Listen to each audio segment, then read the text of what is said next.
Good morning, everybody. Today we have our session. Toronto's real estate market is changing again. I don't know how many times you have to say that, but there is some change. So let's discuss that. So, as usual, I'll do my PowerPoint presentation, followed by our expert panel Kishore, Bhavin, Amit, and Rajat. They are mortgage brokers. They are here. And Sandeep Chopra will be the real estate lawyer. Bani is the insurance broker. Prasunji and Mohit will be the financial advisors. Deepak and Mustafa are the accountants. Hopefully, they also join today. So, a quick disclaimer, although we try our best to get all the information from reliable sources, but we cannot guarantee its accuracy or completeness. So please take professional advice before taking any action. Now, today's agenda. So we'll discuss July 2026 TRREB Market Report, and then we'll discuss condo versus freehold, a tale of two markets, right? And then let's discuss what's immigration and, more importantly, international students is and the temporary workers and the population growth. Where is that going, and what's the impact on our real estate? And then we'll also discuss what the major banks, CREA, which is Canadian Real Estate Association, and TRREB, what have they predicted in the past and what are they predicting now? And then also we'll discuss the future of the new condo market. Then we'll discuss the foreign buyers ban, which is a hot topic these days in the market, which is expiring at the end of this year. And then finally, we'll open the floor to our Q&A session. Let's start. So Toronto Real Estate Report for July 2026. Number of sales. We sold in July 6,000 homes, which is 5,995, which is almost the same what we sold same time last year in July 2025. We are about 0.9% down. So technically, we are about the same number of homes as we sold last year. We are down from June, which is seasonal. Normally, the number of sales goes down from May to June to July and August, and then they start coming back in September, October, November. Reason being is summer and students are off, people are on vacation and stuff. So normally that's the trend. So yes, number of sales is about the same. As you could see, this is the graph where we can see our July is number of sales. We are sitting almost at the bottom. This dark black line, which you see is almost third or fourth from the bottom. So we are almost near the bottom. Again, but keep in mind, we are not that far away. The only two lines which are above July 2026 were 2021 and 2020. 2 years, right? So those 2 years were anomaly because of, or 2019 actually. 2019 and 2021, that was anomaly because of what happened during COVID and stuff. We had too many sales. Otherwise, number of sales are in par with many other years. Months of supply. This is a very important tool which we always discuss. Less than 4 months of inventory is considered buyer's market. 4 to 6 months of inventory is considered balanced market. More than 6 months inventory is considered buyer's market, right?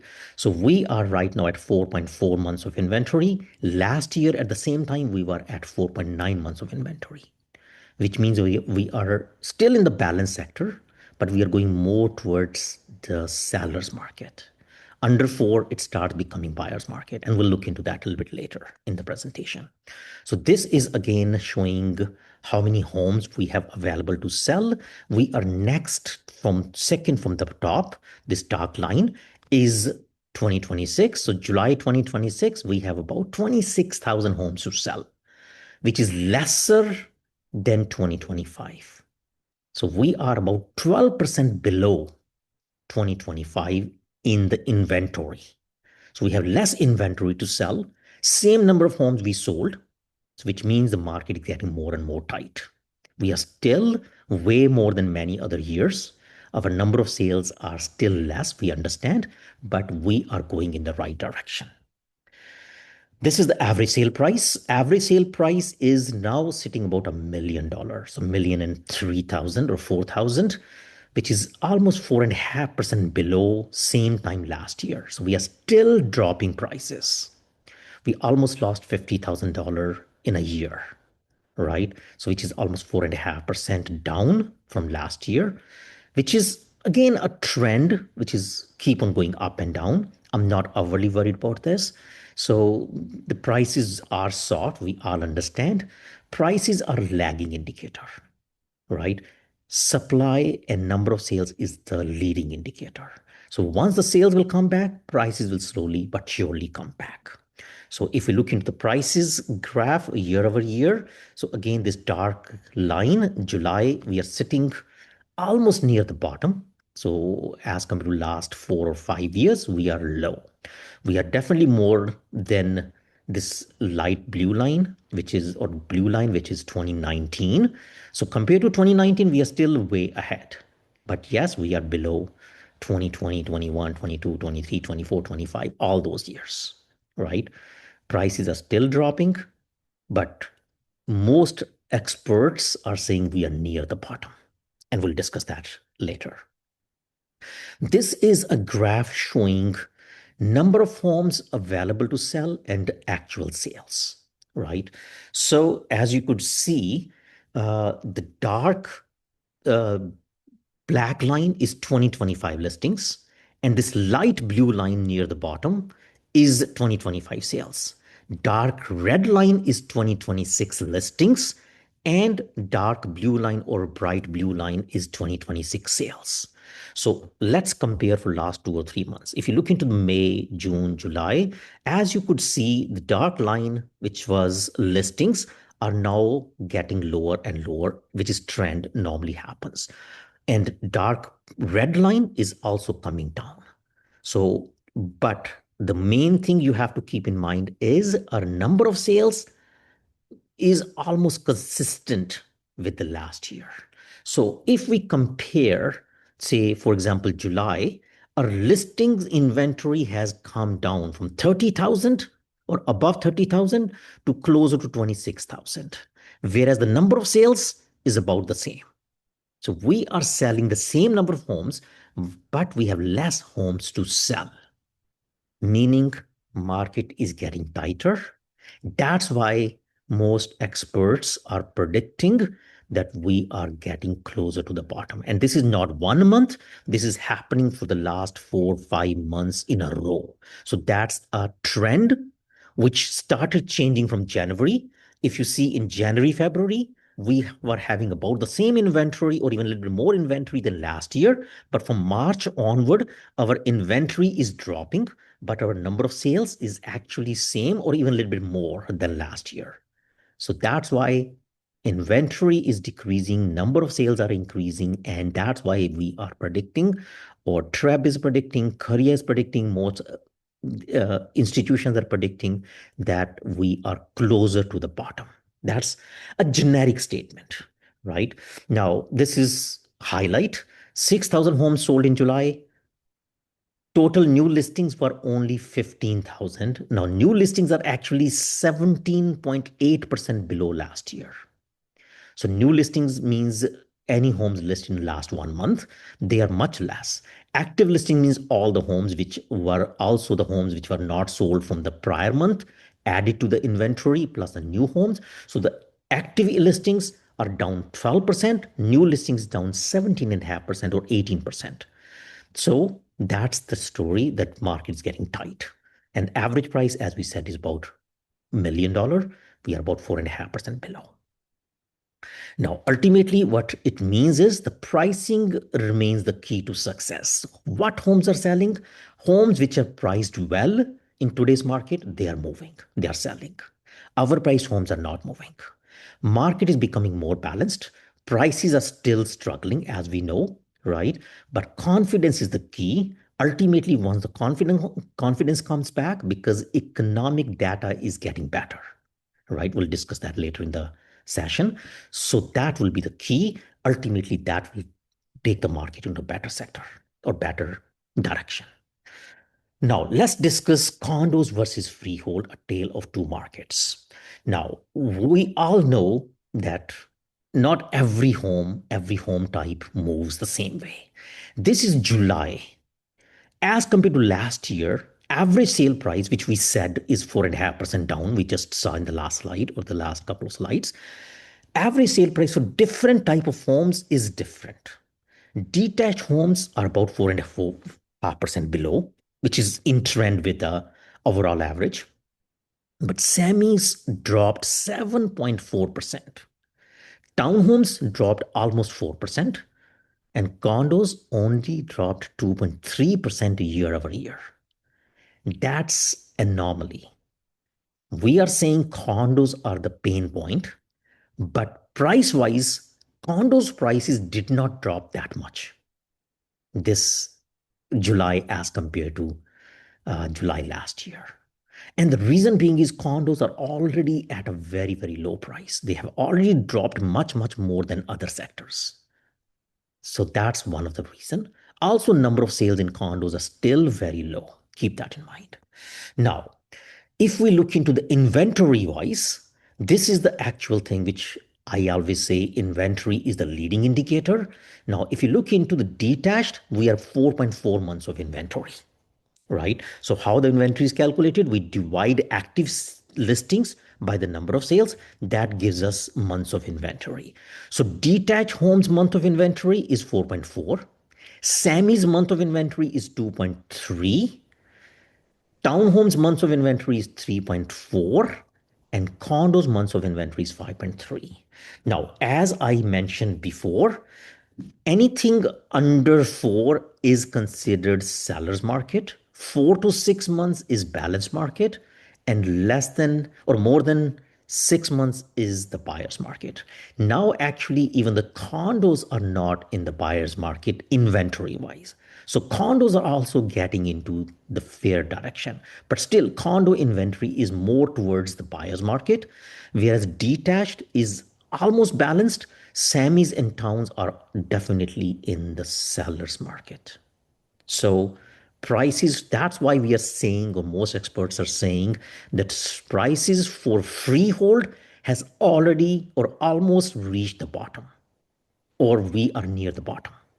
Whereas condos will definitely come down further because they are still much more in the more towards the seller's market or buyer's market than in the buyer's market. So condos will probably struggle more. It will take another maybe a year before they find the floor.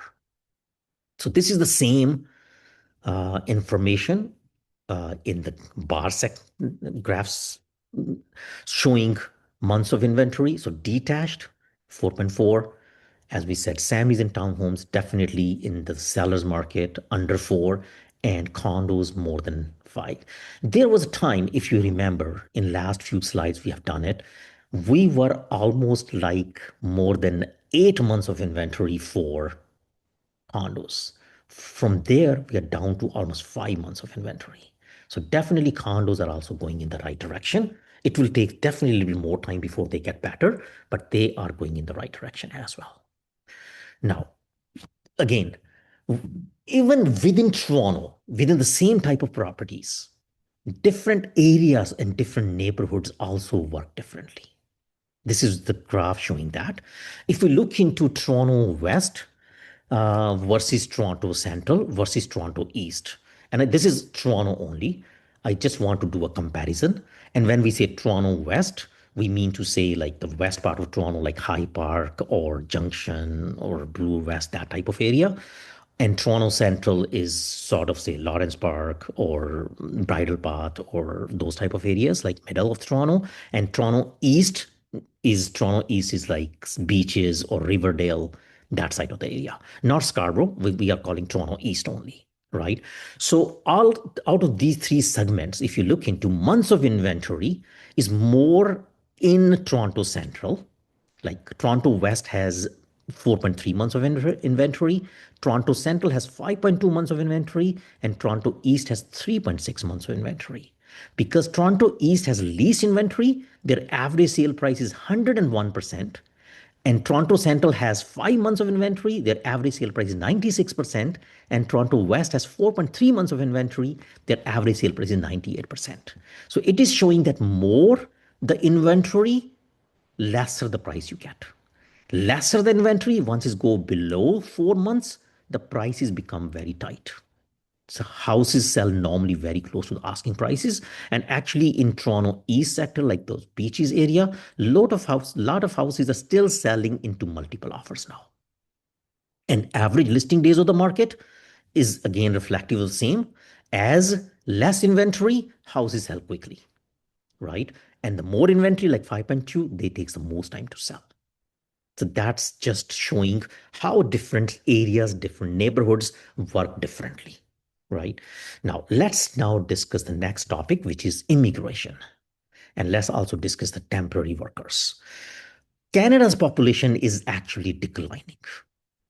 We have gone down 0.1% year over year, right? So the population for Q1, that is Statistics Canada's report, is declined in Canada. Ontario and BC, both provinces have declined the most. And Ontario's, most importantly, this is the last section here, 4.4% is NPRs, non-permanent residents. Who are non-permanent residents? International students and temporary workers. And they actually were the backbone for our rental market as well as our housing market. Because all these temporary workers or international students, when they come to Toronto or they come to, say, GTA, they need houses to stay. And that's why investors were able to buy houses and rent to them. They have gone down considerably. And that's why we can see the impact most in Ontario, right? Unless government makes some important change in that side, this will take much longer for the recovery. So that's how it is reflected. Now, another factor which also play important role is economy. Now, keep in mind, our Q1, we were sort of in recession. If you remember last session we did, we were at 0.1%, negative 0.1% GDP growth for first quarter. But the good news is in this quarter, our GDP has gone positive and surprised everybody. Doesn't feel like we have growing 3.4%, but that's the Q2 GDP growth. Canada's unemployment rate has also got better. It was, I think, 7.2%. Now it's 6.4%.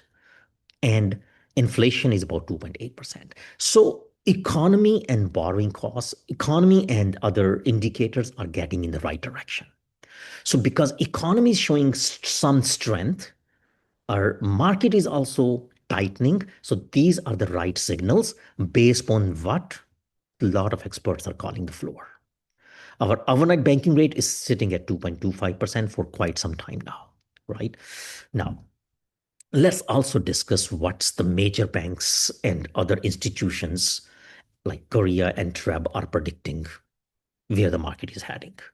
So I have prepared this chart showing different organizations, what they predicted in the year, beginning of the year, and what they're predicting now, or how are they behaving now? Are they, whatever they said in the start of the year, are on track, or are we like going away from the track, right? So if we look into Remax, at the start of year, they said our growth or prices will go down 3.5%, but the sales will go up 5% this year. We are very close to what they said. Prices are about 4.5% down at this moment. By the end of year, probably we will be down around 3.5%, what they are saying. And sales, by end of this year, we would be in that segment. So yes, Remax called it very well. We are almost on track. BMO also said we will have a slow grind. We are in the same direction.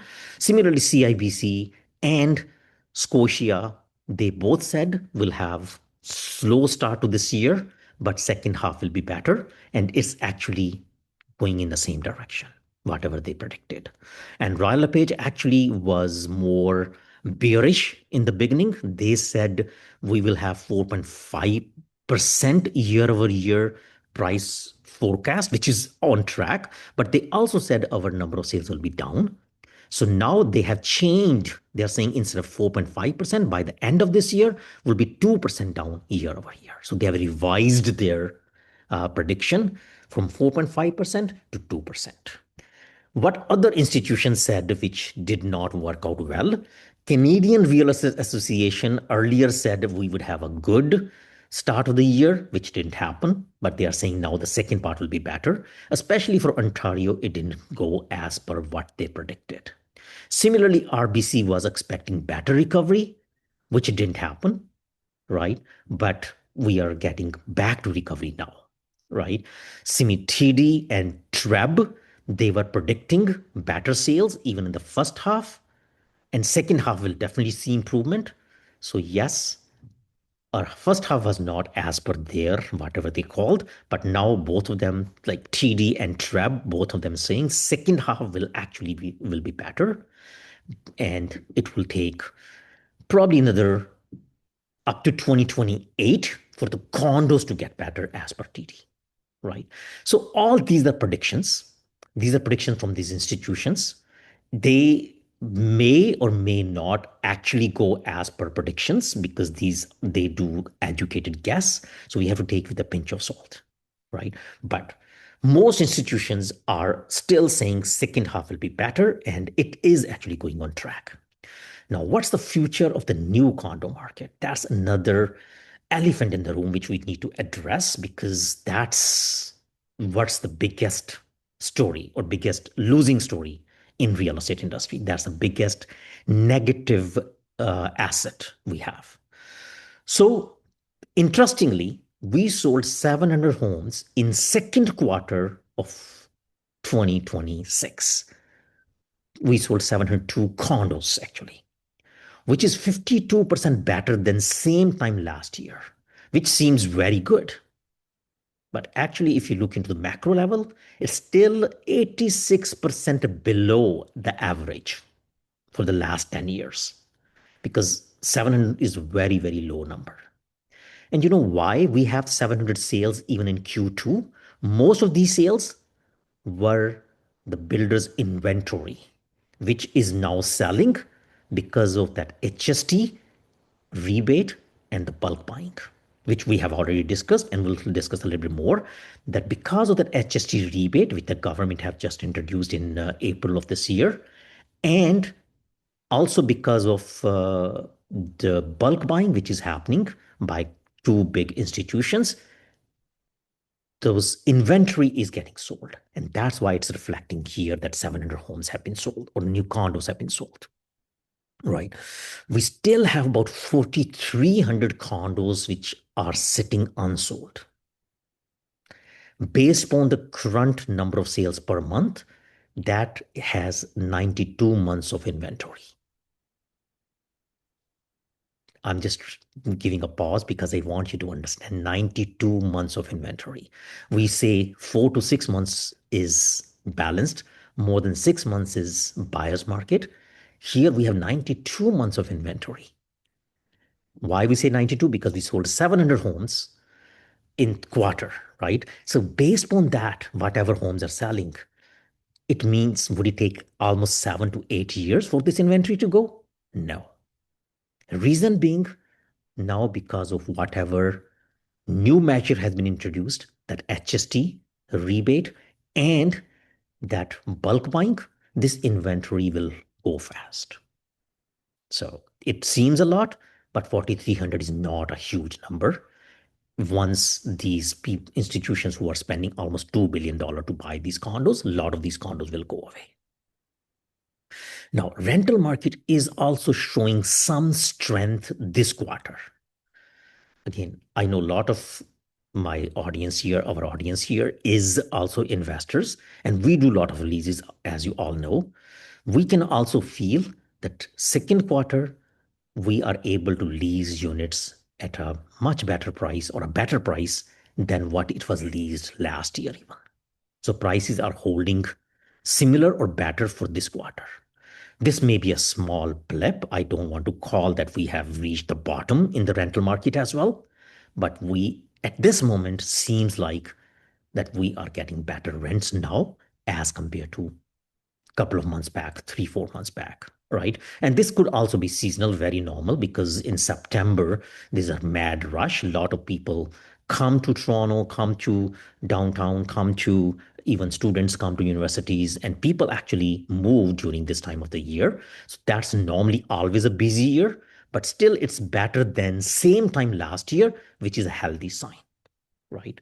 So now HST relief, as I said, even though we have that huge inventory sitting there, but because of this HST rebate, which was announced by Ontario government in uh, collaboration with the federal government, we are having 13% rebate up to $1 million, which means up to 130,000 rebate.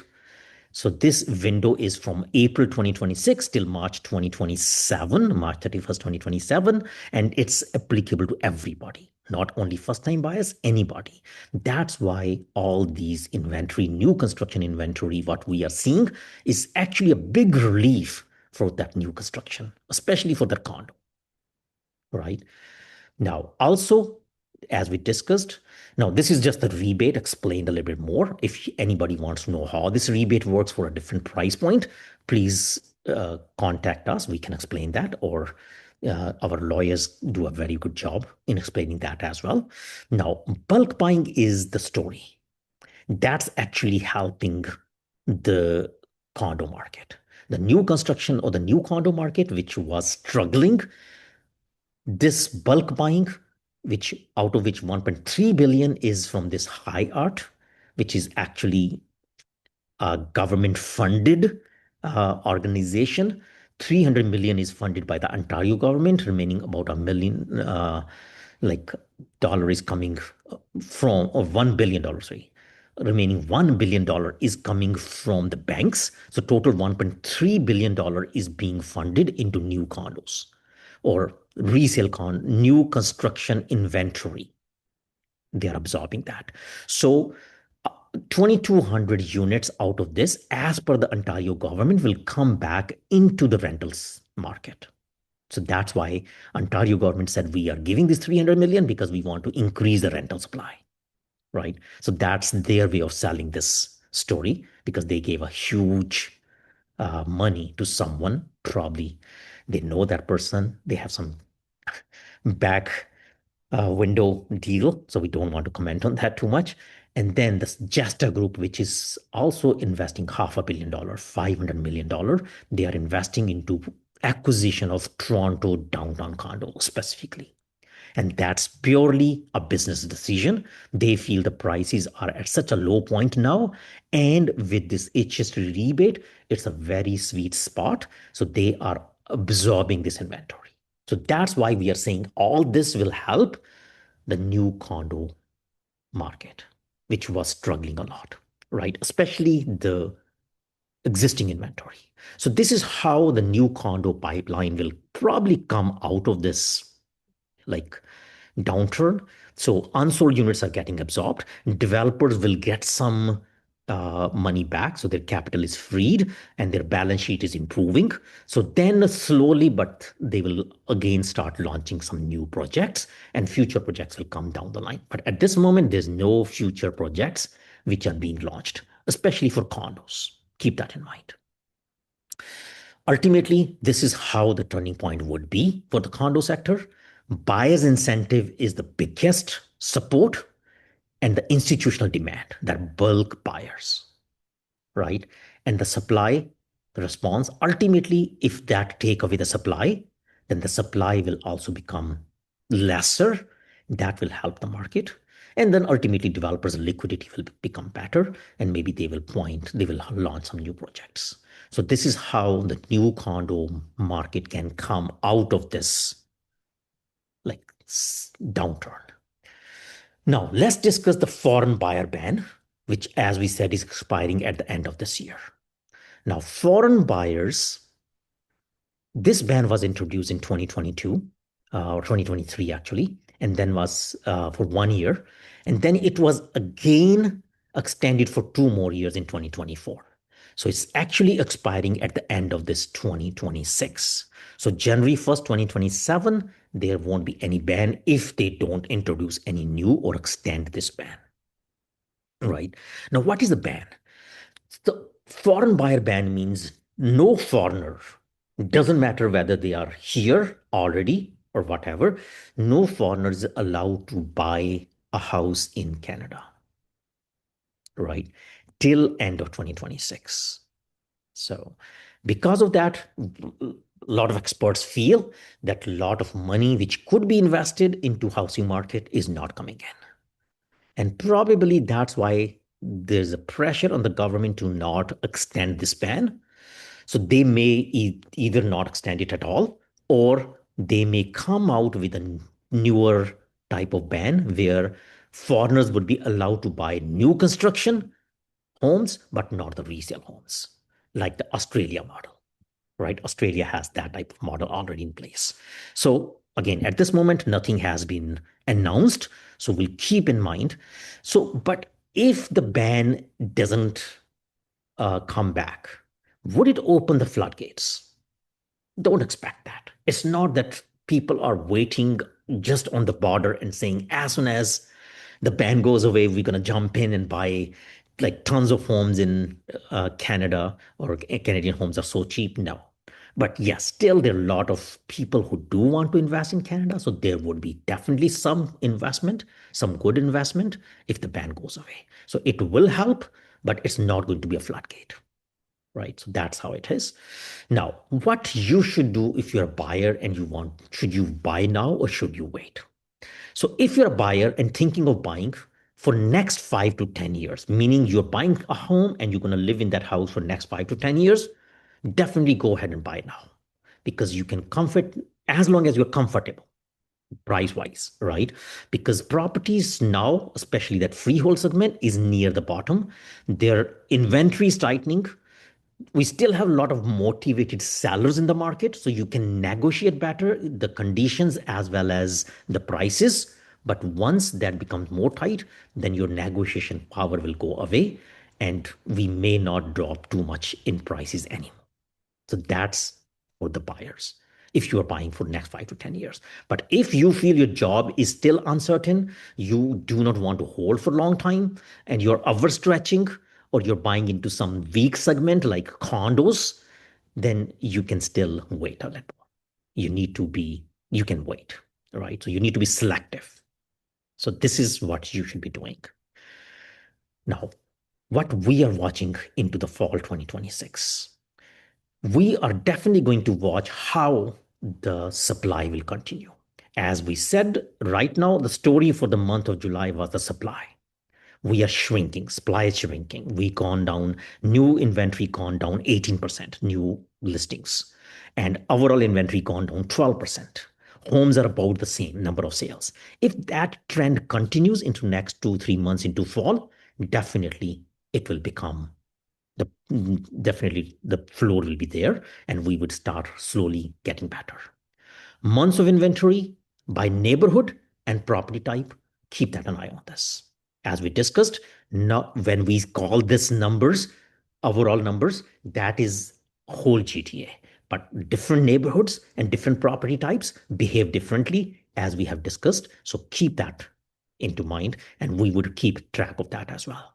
Also, if you you may be noticing it, we did not discuss interest rates or mortgage rates at all in today's sector, right?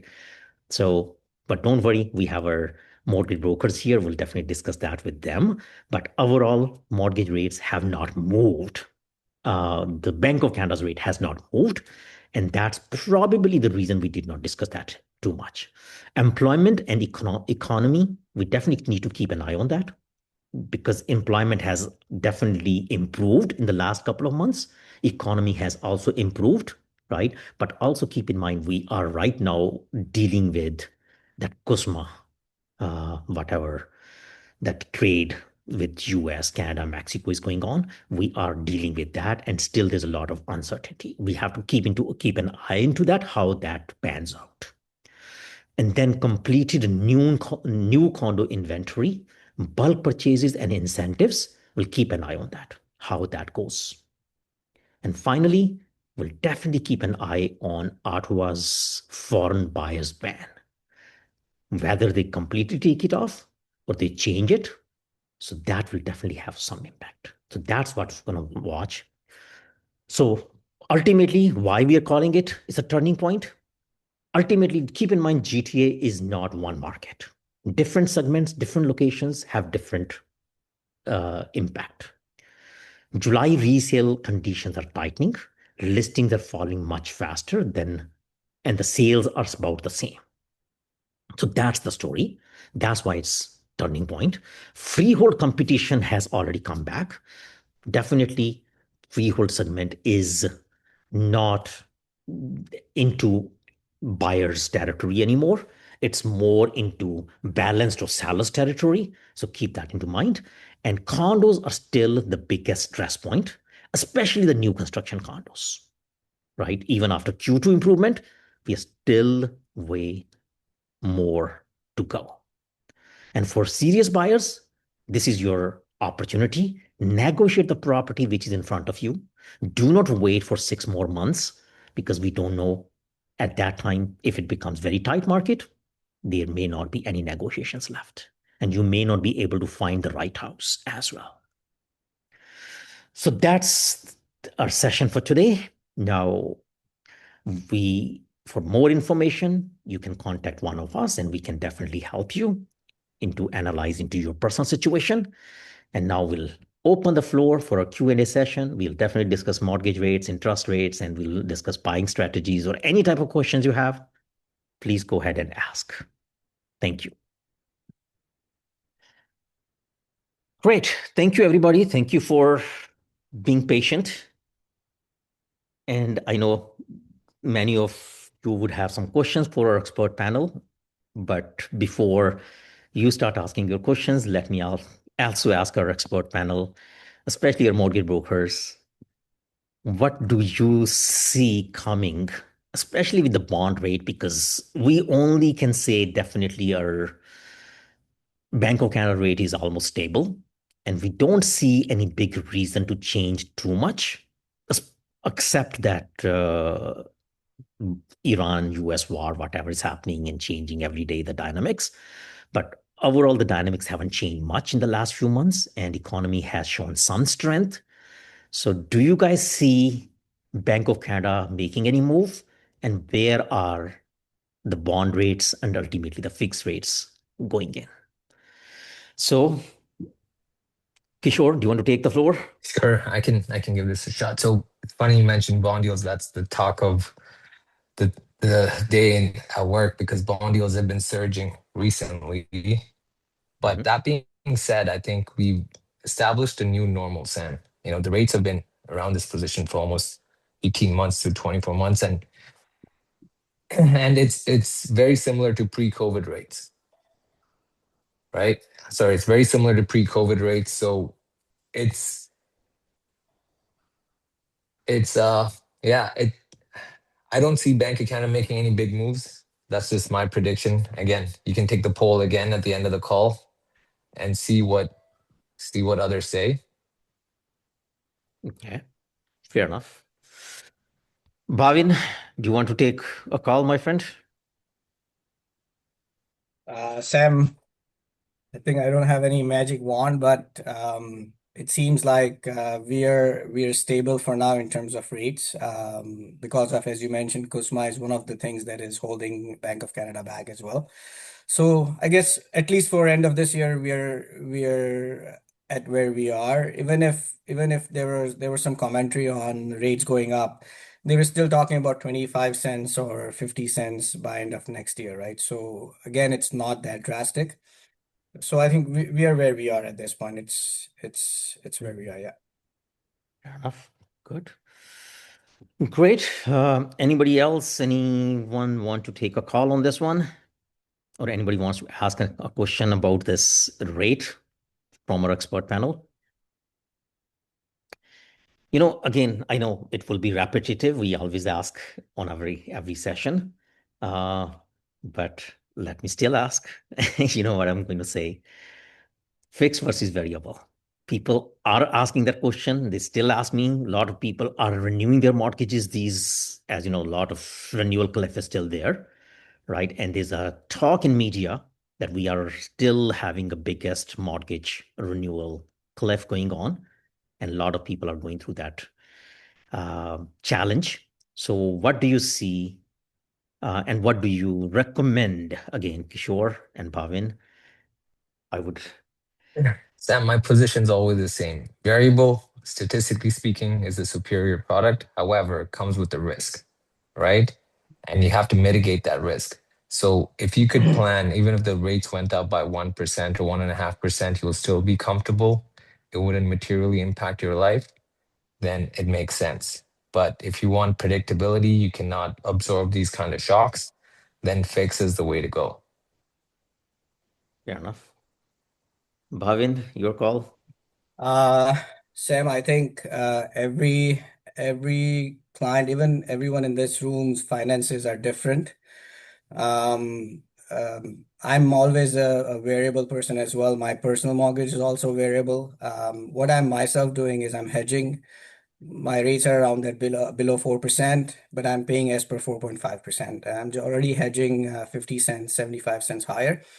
Benefit of that is extra money is going towards principal, and I can sleep at night. Again, this applies to clients or someone who is comfortable with that fluctuation. Long-term variable is always a good bet. But yes, if it is something that bothers you at night or something that you cannot sleep, then fixed makes more sense. I think in a simple ideology, I keep the same ideology. Wonderful. I like that idea you introduced in the last couple of meetings, and I'm telling to a lot of clients as well that, hey, Bhavin's strategy, go for variable, but consider it as a fixed and start paying already 0.5% more, Yeah, pay more towards your mortgage. So that way you have, even if the rates go higher, you have already taken advantage of this lower rate. You have already paid down your principal. So you may be better off that way, right? yeah. Now, we have a lot of first-time buyers we are dealing with these days, right? Because right now, as you know, the most buyers who are in the market are first-time buyers, right? And or new buyers. And this is probably the best time for them to jump into the market, End uh, users, yes, yeah. end users. And I think everybody, every expert can agree into that fact that this is the market for end users who are either first-time buyers or anybody who's trying to upgrade their homes and they were waiting for that big home to make the transition either from a condo to a house or from a smaller home to a bigger home. Probably this is the time to make that transition. For them, what would you recommend, especially for first-time buyers, right? Because they haven't ever had any mortgages before. They do not have that experience. And for them, would you recommend still the fixed rate or the variable rate, or will still go with the same strategy? Um, Sam, the stretch between variable and fixed has gone a bit higher in the last couple of weeks now because of what's happening in the bond market. Again, just educating them, giving them both the options, and what do you call, letting them decide what is good. But again, I it's up to them to what their experience is with mortgage or if they have any advisor. If first time home buyers do tend to go into fixed just because they're not aware of what's going to happen, um, advisable is whatever makes them sleep. I think I cannot stress enough on that. um, but if they can afford an extra payment, then if a 3.5 interest rate is at $1,000 and a 4.5 rate is at 1,200, if they can afford 1,200, then might as well take variable and pay 1,200. I'm just giving an example because that's a percentage difference. If it's an insured deal, there's a huge gap there as well. So again, giving them an option. Sorry, I don't have an exact answer because everyone's different. I think Kishore, you might want to jump in here, help me out here. I can Oh, see no. Kishore can wait. So, so I generally tend to recommend fix for first-time home buyers. Some first-time home buyers are depleting their savings. They're probably part of a growing family. You have childcare expenses, right? And when I do scenario analysis, okay, so let's say you're on mat leave, variable rate goes up, and how comfortable are you, right? So there's a series of questions that I go through, run different scenarios, and if they're comfortable under the worst case scenario, then yes, it makes sense, right? because pain is quickly forgotten. I'll tell you that much.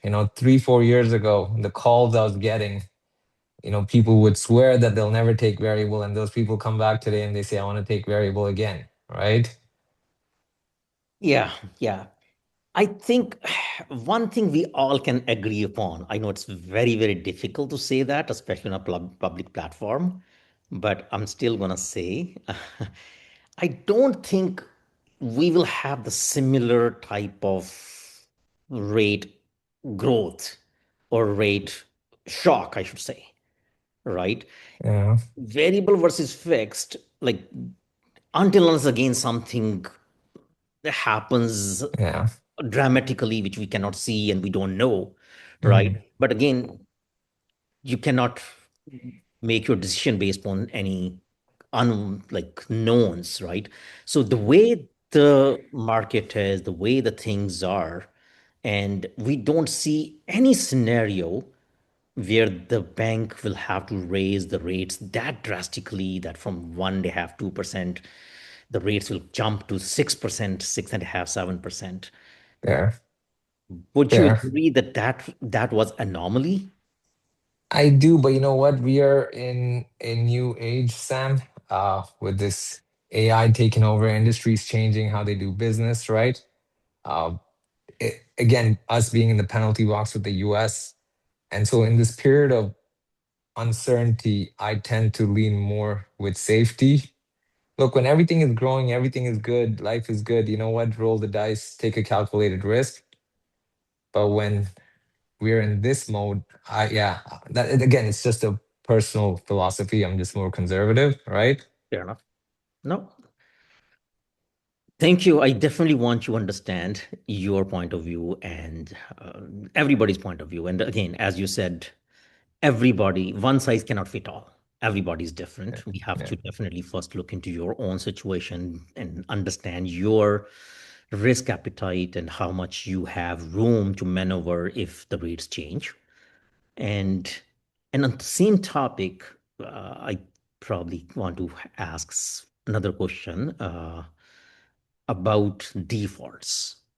mhm, There's another lot of talk in the media that, hey, the default rate is now going higher and is getting like way beyond or much more than normal, mhm, right? What would you say, being especially with the bank and you are on that side of the story, are you guys mhm. seeing actually a lot of defaults or is it still a small?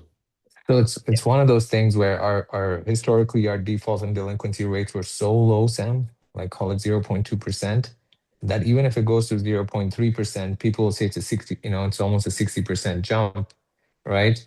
But the numbers are still overwhelmingly small, right? You got to remember, Canadian mortgages are primarily income tested, Yes. which makes our underwriting and our banking system much more secure, Yeah. right? And not to mention, remember, I think you mentioned it previously too. It's like, for example, only 43% of homes in the city of Toronto don't have a mortgage. So whatever's happening is impacting a fraction of people. True. True. Yeah.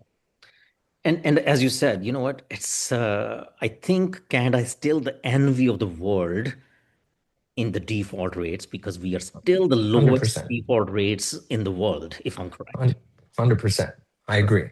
As you said, we are closer to like zero, less than 0.5%, right? Yeah. 0.2%, 0.3%, whatever. Where in US, we don't talk about that they are going through delinquencies or Yeah. anything, but they are at least, I think, 4 or 5 times our delinquencies than you, Correct. right? So yeah, so And, that's and our system is also a lot fairer, right? So when you defaulted, then it goes to power of sale, whereas in the US, it's a foreclosure. Foreclosure means just the bank needs to get paid their more money and they're gone. Over here, the banks have to try their best effort to sell it at a fair price. If yeah. there's additional equity, it still goes back to the original owner. Yeah, yeah. It's funny. I get a call once a while from buyers, especially new buyers. They always say, "Hey, get me a power of sale." That probably is going to be a very good deal, right? Because they hear Yeah, from the media yeah, and yeah, everywhere, yeah, and they don't realize media when they are talking or they're listening. A lot of media is actually US media, yeah. right? Or even in Canada, BC is different. Correct. They also have, I think, Alberta is different too. Yeah. Yeah. BC, Alberta, their foreclosures, Yeah. not power of sales like us, like Yeah. our Yeah. system is very much balanced. And it's hard for them to digest when I tell them that, hey, power of sales are probably not the best deals. They do not negotiate too much. Correct. Banks have a duty to show that they did their best to sell the house at the highest possible price.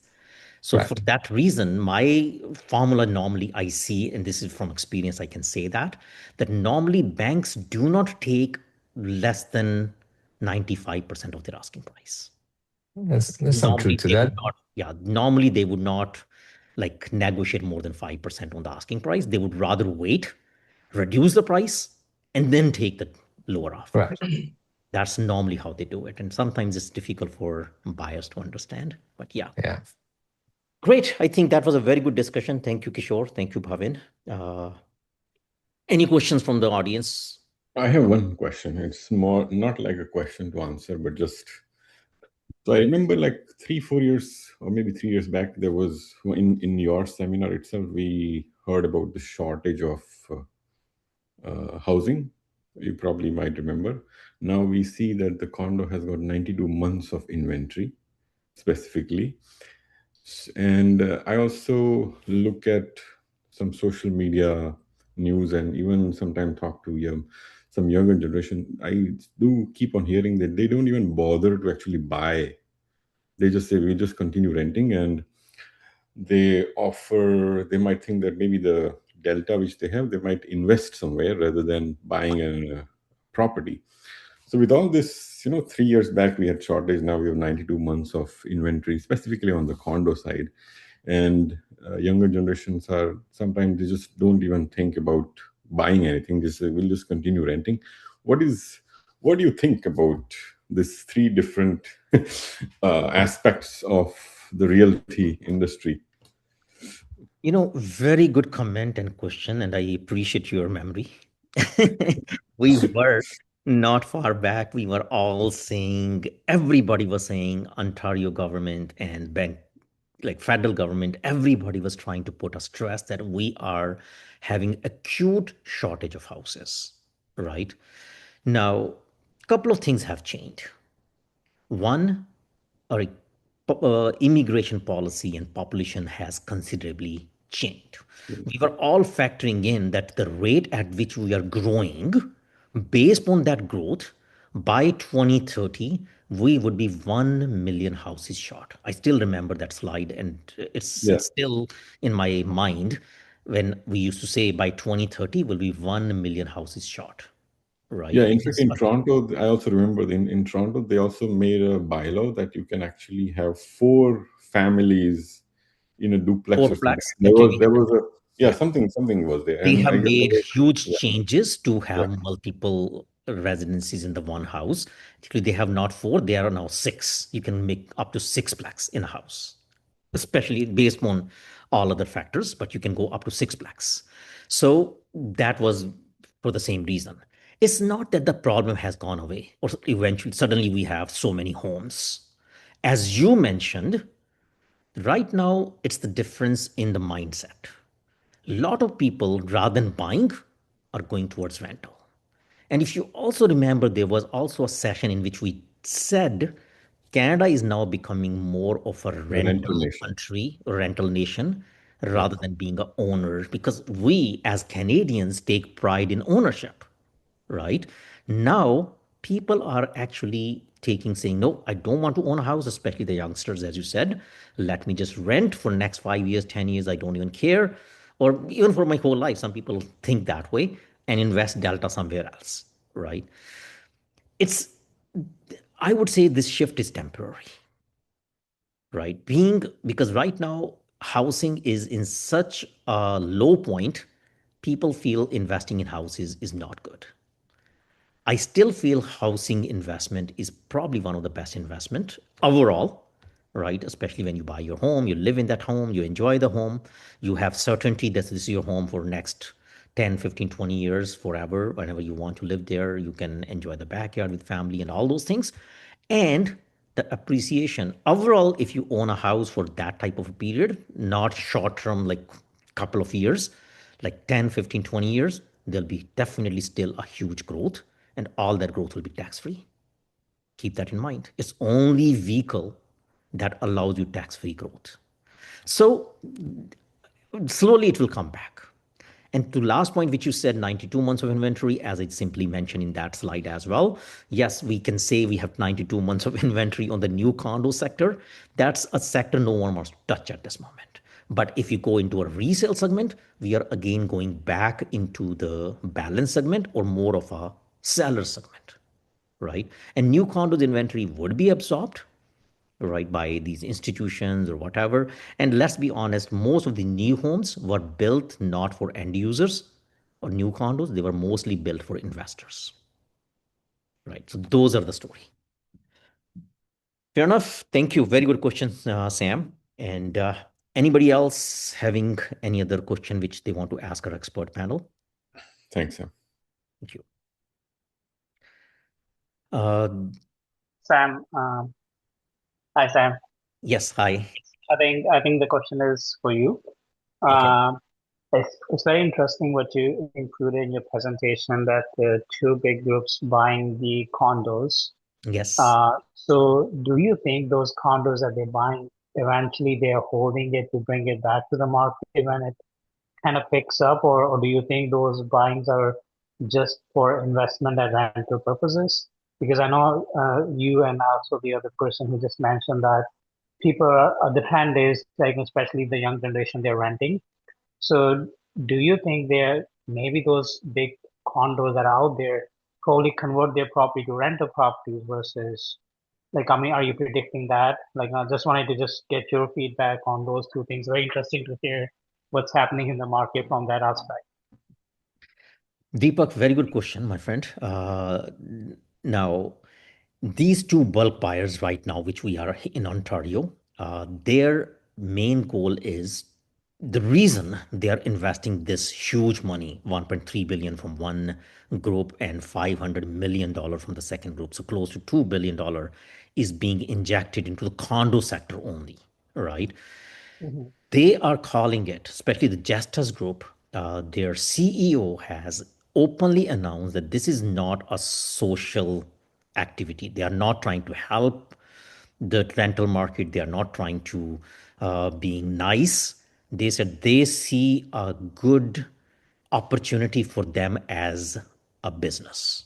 They're buying them at the lowest possible price, which is whatever price is now. When they go and they negotiate being a bulk buyer, they even get a better discount. On top of that, the HST is the main mover. The 13% HST rebate, which the government has introduced and is applicable for everybody, even the bulk buyer is getting that discount. So they are getting a huge discount from the builders, from their inventory. On top of that, they are getting that extra 13% rebate from the government. Altogether, it's becoming a win-win situation. They are getting for us such a cheap price that properties. And they are saying the term the Justice Group has used is called warehousing.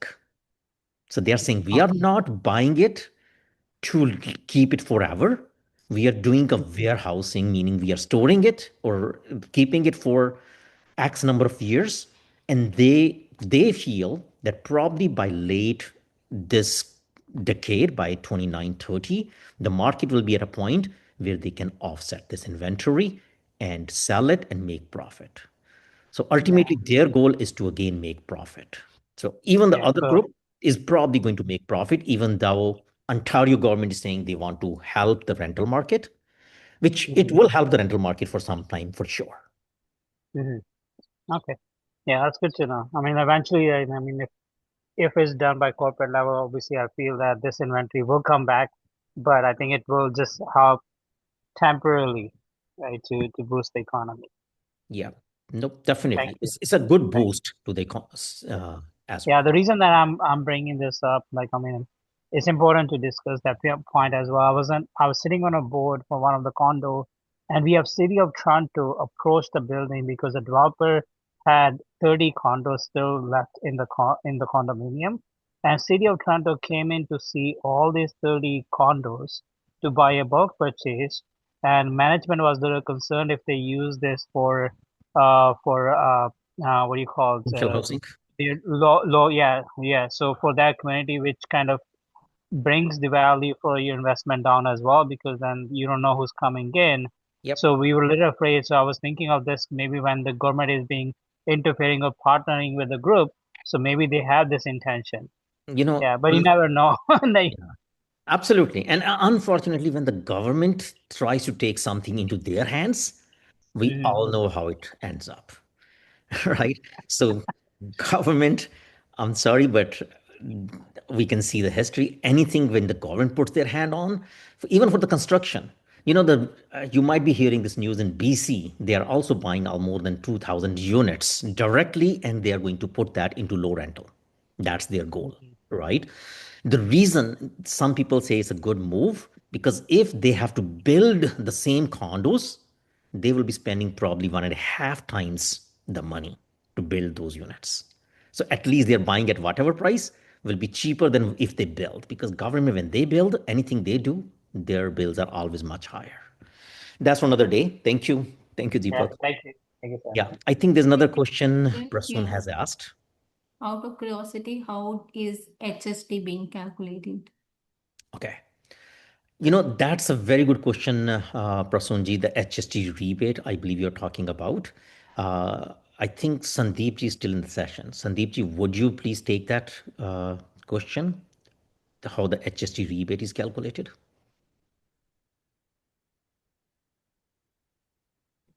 HST rebate, Yes. it's the same formula like till 1 million, it's 130,000 less 24,000 on this basis.